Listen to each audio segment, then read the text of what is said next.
अस्सलाम वालेकुम। पाकिस्तान का वो सूबा जिसे सोने की चिड़िया कहा जाता है, कुदरती खूबसूरती और कुदरती ज़खायर से मालामाल है, लेकिन दुनिया की बुरी नज़र इसे तरक्की याफ्ता होता नहीं देख सकती। जी हाँ, आज हम सैर करने जा रहे हैं बलूचिस्तान की। इस सरजमीन पर पाकिस्तान कैसे न्यूक्लियर पावर बना, बलूचिस्तान के इन हालात का जिम्मेदार कौन है, इसे सोने की चिड़िया क्यों कहा जाता है, अल्लाह ताला ने बलूचिस्तान को किस तरह की खूबसूरती से नवाजा है, क्यों इसे दुनिया पाकिस्तान से अलग करना चाहती है, ये सब कुछ जानेंगे आज की इस वीडियो में। चले अब निकलते हैं बलूचिस्तान के एक शानदार सफर पर।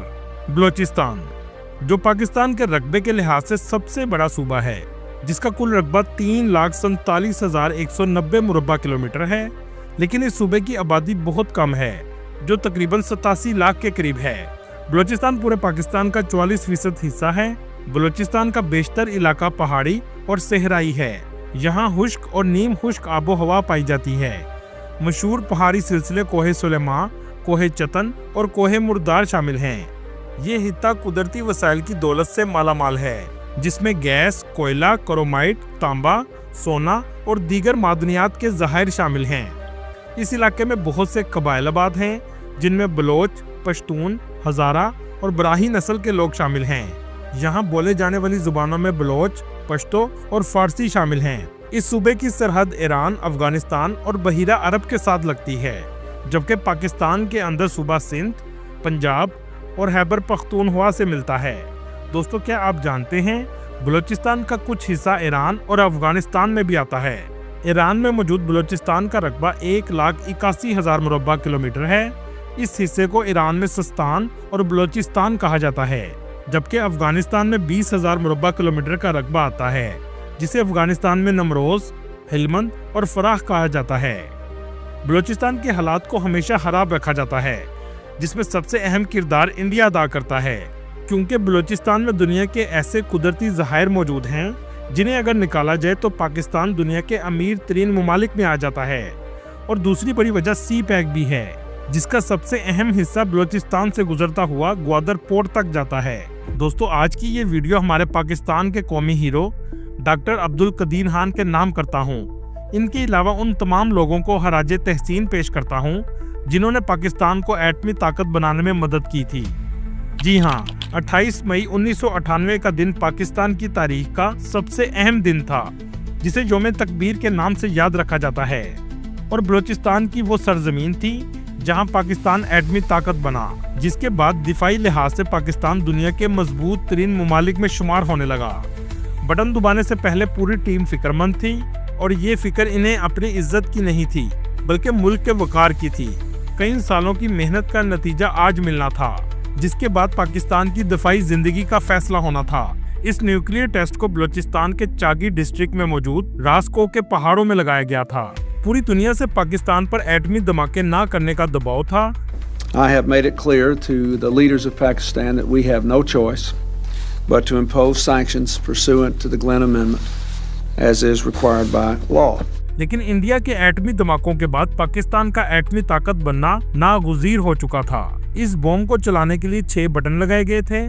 मोहम्मद अरशद को बटन दबाने का काम दिया गया था। इन तमाम बटन दबाने के बाद करंट पहाड़ों की सुरंग में गया, जहां यूरेनियम से बना हुआ खरबूजे के साइज के बॉम्ब ने पहाड़ को हिला कर रख दिया, जिसके बाद पहाड़ का रंग भी तब्दील हुआ। नारे तकबीर की आवाजें बुलंद हुई और पहाड़ों का रंग तब्दील होना शुरू हो गया। और पाकिस्तान एटमी ताकत बन गया। 28 मई के बाद 30 मई को भी पाकिस्तान ने धमाके किए थे, जिसका नाम चागी 2 दिया गया। इस वक्त मुल्क के प्राइम मिनिस्टर नवाज शरीफ थे और आर्मी चीफ जहांगीर करामत थे। बलूचिस्तान का दारुल हुकूमत कोयटा है, जो सूबे का सबसे ज्यादा आबादी वाला शहर है। ये शहर एक खूबसूरत वादी में वाक़या है, जो चलतन, तिक्तू और जारगून के पहाड़ी सिलसिलों से घिरा हुआ है। कोयटा को पाकिस्तान का फूलों का शहर भी कहा जाता है, क्योंकि यहाँ मुख्तलिफ इकसाम के फूल, फल और सब्जियां पैदा होती हैं। इस शहर का मौसम सर्दियों में सर्द होता है और बर्फबारी भी होती है। इस शहर के खूबसूरत मकामात में हना झील, कोहे मुर्दार और जारगून पहाड़ शामिल हैं। कोयटा डिस्ट्रिक्ट की कुल आबादी 25,95,000 के करीब है, जिसमें गांव का एरिया भी शामिल है। कोयटा के लोग बहुत मेहमान नवाज होते हैं। कोयटा का पुराना नाम शालकोट था, जो आज भी यहाँ के रहने वाले लोग बोलते हैं। इस शहर में मुख्तलिफ कबाइल के लोग आबाद हैं, जिनमें बलोच, पश्तून, हजारा और ब्रोही शामिल हैं। कोयटा के खाने भी बहुत मज़ेदार होते हैं। जो भी कोयटा आता है यहाँ के खानों से खूब लुत्फ अंदोज होता है। सुबह का नाश्ता मज़ेदार पराठों से शुरू होता है। इसके लिए आपको कोयटा के प्रिंस रोड पर जाना पड़ेगा। आपको नेमत कदर रेस्टोरेंट में सबसे ज़्यादा रश देखने को मिलेगा। पराठों के साथ साथ जो चाय का शौक रखते हैं, सबसे मज़ेदार चाय इन्हें कोयटा में ही मिलेगी। कोयटा के लोग आज भी अपनी सकाफत से जुड़े हुए हैं। हाथ से बनी हुई जूतियां लोग यहाँ पहनना पसंद करते हैं। इन जूतियों के डिज़ाइन का ताल्लुक भी कबाइलों से होता है, मतलब जूती से ही पता चल जाता है कि ये किस कबीले से है। कोयटा के सबसे ज्यादा टूरिस्ट हना लेक पर आते हैं। इसे 1894 में पानी को स्टोर करने के लिए बनाया गया था। इस जगह एक डैम भी बनाया गया है। बलूचिस्तान का हर इलाका कुदरती खूबसूरती से मालामाल है। अल्लाह ताला ने इसे बहुत खूबसूरत बनाया है, लेकिन इंसानों ने इसके साथ इंसाफ नहीं किया। कोयटा से चंद किलोमीटर के फासले पर कचलाग का एरिया है। आबादी तो बहुत कम है, लेकिन ये अपने रेस्टोरेंट की वजह से सबसे ज़्यादा फेमस है। जहाँ का काबली पुलाव और रोश काबिल तारीफ है। एक बार खाएंगे तो कभी भूल नहीं पाएंगे। यहाँ की औरतों का लिबास भी बहुत रवायती किस्म का होता है। ड्राई फ्रूट की दुकानें आपको पूरे कोयटा में बड़ी तादाद में नजर आएंगी। कोयटा के करीब मरियाबाद का एरिया है, जहाँ पर हजारा कम्युनिटी रहती है और ये लोग ज़्यादातर फारसी बोलते हैं और शिया मसलक से ताल्लुक़ रखते हैं। पूरे कोयटा में औरतें आपको बहुत कम नजर आएंगी या पर्दे में नजर आएंगी। दोस्तों, अगर आपने कोयटा में आकर सज्जी नहीं खाई तो कुछ नहीं खाया, क्योंकि सज्जी फेमस ही बलोची सज्जी के नाम से है। कोयटा जिना रोड पर सबसे कदीम सज्जी की दुकानें आपको देखने को मिलेगी। दोस्तों, अब कोयटा भी डेवलप हो चुका है। कोयटा में DHA सोसाइटी बनाई गई है। कोयटा और बलूचिस्तान में डेवलपमेंट को मीडिया बहुत कम दिखाता है। 5 स्टार होटल भी मौजूद है। शॉपिंग के लिए मिलेनियम मॉल भी कोयटा में मौजूद है, जहां हर तरह का ब्रांड आपको मिलेगा। लेकिन मीडिया में कोयटा की ऐसी तस्वीर दिखाई जाती है कि ये एक बैकवर्ड और कबायली एरिया है। कोयटा में एयरपोर्ट भी मौजूद है, जहां पाकिस्तान से और इंटरनेशनल फ्लाइट भी चलती हैं। दोस्तों, सोचने की बात यह है कि बलूचिस्तान के इन हालात का जिम्मेदार कौन है। चलें इसे जानने की कोशिश करते हैं। कराची से 623 किलोमीटर के फासले पर ग्वादर पोर्ट वाक़या है, जो पाकिस्तान की इकॉनमी में गेम चेंजर साबित हो सकती है।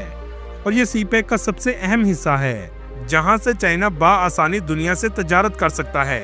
ये बंदरगाह गहरे पानी की बंदरगाह है, जो कुदरती तौर पर बनी है।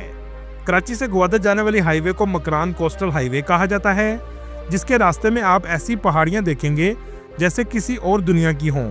इस इलाके को हंगोल नेशनल पार्क कहा जाता है। रास्ते में जाते हुए पहाड़ पर आपको एक ऐसा स्ट्रक्चर नजर आएगा जैसे कोई औरत खड़ी हो। इसे प्रिंसेस ऑफ होप कहा जाता है। ये देखने में बिल्कुल एक औरत की तरह लगती है। ग्वादर में तेजी से डेवलपमेंट जारी है और एयरपोर्ट को भी फंक्शनल कर दिया गया है। दोस्तों, क्या आप जानते हैं बलूचिस्तान में दुनिया के सबसे बड़े तांबे के ज़खायर मौजूद हैं, जिन्हें अभी मुकम्मल तौर पर नहीं निकाला जा सका। अभी चाइना के साथ मिलकर तांबे को निकालने का कॉन्ट्रैक्ट शुरू किया गया है, जिसमें 49% मुनाफा चाइना कंपनी लेकर जाएगी, जबकि 51% मुनाफा पाकिस्तान को मिलेगा। और ये कॉन्ट्रैक्ट 2035 तक के लिए किया गया है। सीपैक बनने से बलूचिस्तान की क्वालिटी ऑफ लाइफ भी बेहतर होगी और बलूचिस्तान में तरक्की की रफ्तार में भी तेजी आएगी। नौकरियां वाफर तादाद में पैदा होंगी। इसमें सबसे पहले तरजीह बलूचिस्तान के लोगों को दी जाएगी। मीडिया में प्रोपोगंडा किया जाता है कि सारा पैसा बाकी सूबे ले जाएंगे और बलूचिस्तान को कुछ नहीं मिलेगा, जबकि ऐसा नहीं है। चाइना के बहुत से इंजीनियर्स को कत्ल किया गया ताकि चाइना पाकिस्तान को छोड़ दे, लेकिन इसके बावजूद चाइना पाकिस्तान के साथ खड़ा है। इसमें फ़ायदा चाइना और पाकिस्तान दोनों का है। चाइना को तजारत के लिए रास्ता चाहिए और पाकिस्तान को डेवलपमेंट चाहिए। इसके अलावा चाइना अपनी नेवी बेस भी बनाना चाहता है, ताकि अमेरिकन नेवी बेस जो अरब ममालिक में मौजूद हैं उस पर नज़र रख सके। दूसरा, अपनी तजारती शिप को भी सिक्योरिटी फ्राहम हो। लेकिन इन सब चीज़ों की सबसे ज़्यादा तकलीफ इंडिया को हो रही है और दूसरे नंबर पर अफगानिस्तान भी शामिल है। इंडिया इस सारे प्रोजेक्ट को सबोताज करने के लिए दहशतगर्द तंजीमों को फंडिंग भी करता है और बहुत सी ऐसी तंजीमें कायम हैं जो बलूचिस्तान को अलग करने की तहरीक भी चलाती हैं और पंजाबी बलोची की आपस में नफरत भी पैदा करती हैं, जिसकी मिसाल कुछ दिन पहले हुए ट्रेन हादसे की है, जिसमें लोगों के शनाख्ती कार्ड देखकर शहीद किया गया कि ये बलोची है या पंजाबी।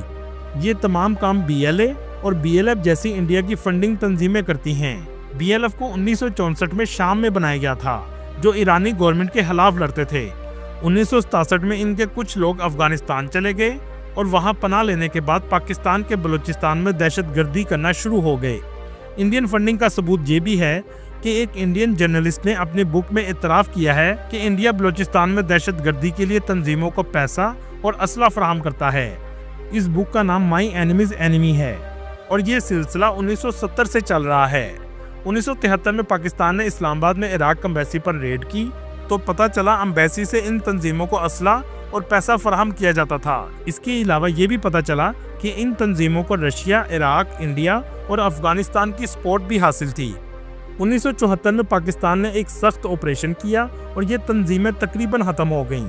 लेकिन 2004 में मुशर्रफ की हुकूमत ने ये तंजीमें दोबारा जिंदा हुईं। 2015 में द हिंदू ने आर्टिकल जारी किया जिसमें लिखा था कि एक बलोच दिल्ली आया है और हमायत हासिल करना चाहता है। ये भी इंडिया की दहशतगर्दी का सबूत है।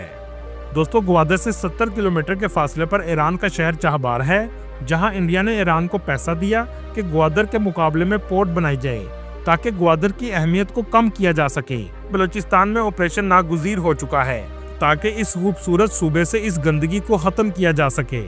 दोस्तों, इसमें कोई शक नहीं कि बलूचिस्तान में मसाइल बहुत ज्यादा हैं। यूनिसेफ की रिपोर्ट के मुताबिक 80% बलूचिस्तान के लोगों के लिए साफ पानी नहीं है, 70% बच्चे स्कूल में नहीं जाते और किसी हद तक कुछ कबाइलों ने भी पढ़ने पर पाबंदी लगाई है। ईरान से बहुत ज्यादा ऑयल भी स्मगल होकर आता है और इस स्मगलिंग की वजह से इंडिया जैसे ममालिक को फंडिंग करने में आसानी हो जाती है। दोस्तों, सोचने की बात यह है कि इन तमाम मसलों को कैसे हल किया जा सकता है। इसमें 3 मसले सबसे अहम हैं। सबसे पहले, बलूचिस्तान में डेवलपमेंट ना होने की वजह सरदार भी हैं, जो सारा पैसा अपने हाथ में रखते हैं और आम आवाम तक पैसा नहीं पहुंचता और ना ही लोगों की जिंदगी में बेहतरी आती है। दहशतगर्दों के साथ साथ इन सरदार सिस्टम से भी निपटना होगा ताकि आम आवाम तक वसाइल पहुंच सकें। तीसरी अहम वजह, बलूचिस्तान के पॉलिटिकल सिस्टम का मजाक उड़ाया गया और असेंबली में खरीदो फरोख्त भी आम बात है। इसलिए पॉलिटिकल सिस्टम को भी ठीक करना होगा। जब तक ये तीनों चीजें ठीक नहीं होंगी, बलूचिस्तान आगे नहीं बढ़ सकता और मुझे उम्मीद है ये सब कुछ जरूर ठीक होगा इंशाल्लाह। रास्ते में ज्यादातर खुश्क पहाड़ आते हैं। इस जगह कायद-ए-आज़म की रहायशगाह भी मौजूद है, जिसे कायद-ए-आज़म रेजिडेंसी भी कहा जाता है। दोस्तों, बलूचिस्तान को अल्लाह ताला ने बहुत खूबसूरत मकामात भी अता किए हैं। चले मैं अब आपको दिखाता हूँ। एस्टोला आइलैंड, इसे आइलैंड ऑफ 7 हिल भी कहा जाता है। ये पाकिस्तान का सबसे बड़ा जजीरा है और बलूचिस्तान के दिलकश जजीरों में से एक है।